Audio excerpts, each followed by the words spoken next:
નમસ્કાર મિત્રો, હું જ અલ્પેશ સુંદેસા અને તમે જોઈ રહ્યા છો મિત્રો. શાળા પ્રવેશોત્સવ કેમ ઉજવવામાં આવે છે, શા માટે ઉજવવામાં આવે છે, આ ઉજવવાની શરૂઆત કોણે કરી, શા માટે કરી, તો ચાલો જાણીએ આ ખાસ રિપોર્ટમાં.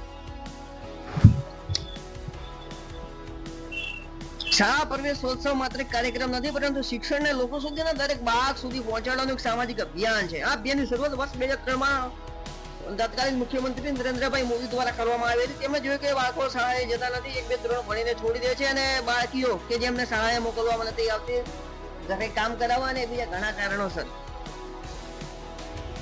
શાળા પ્રવેશોત્સવ નતો તે પહેલા સ્થિતિ સાવ ખરાબ હતી. બાળકોને એડમિશનની પ્રક્રિયા પણ સાવ નીરસ હતી. શિક્ષણ વિભાગ દ્વારા કોઈ મોટું આયોજન હતું, જેવા ઘણા પરિબળો જવાબદાર હતા. આ અભ્યાસ સૌથી વધુ ગરીબ અને મધ્યમ વર્ગના બાળકો માટે આશીર્વાદ રૂપ સાબિત થાય છે. બાળકોને શાળામાં પ્રવેશતા દફતર, ચોપડા, પેન, પેન્સિલ અને બીજી શૈક્ષણિક કીટ મળે છે, જે ગરીબ પરિવારો માટે આ ખર્ચામાંથી મુક્તિ પણ મળે છે. ગરીબ બાળકોને શાળામાં પૌષ્ટિક ભોજન મળે છે, જે તેમના સ્વાસ્થ્ય માટે સારું, અને તેમને કારણે તેઓ નિયમિત શાળાએ પણ જાય છે. અહીંયા બાળકોને અભ્યાસની સાથે સાથે સરકારની ઘણી યોજનાઓનો લાભ પણ મળે છે, જેના કારણે તેમનો શિક્ષણનો ખર્ચ ઘટી જાય છે.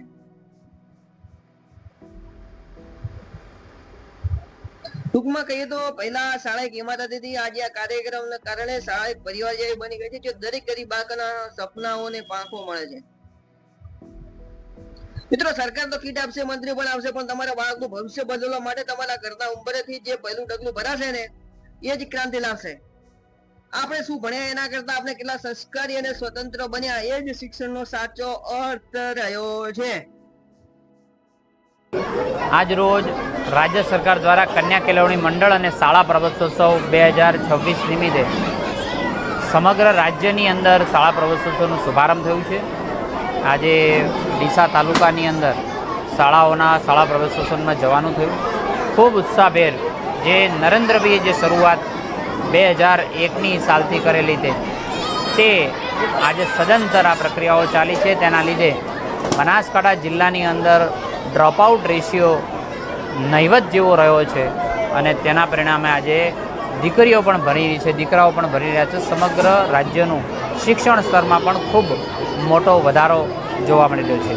આ 2026 શાળા પ્રવેશ અંતર્ગત અનેક જગ્યા, ક્યાંક માધ્યમિક શાળા કે પ્રાથમિક શાળાઓની અંદર પણ નવા લોકોને પ્રવેશ આપી ખૂબ ઉલ્લાસભેર શાળા પ્રવેશોત્સવ ઉજવણી થઈ છે.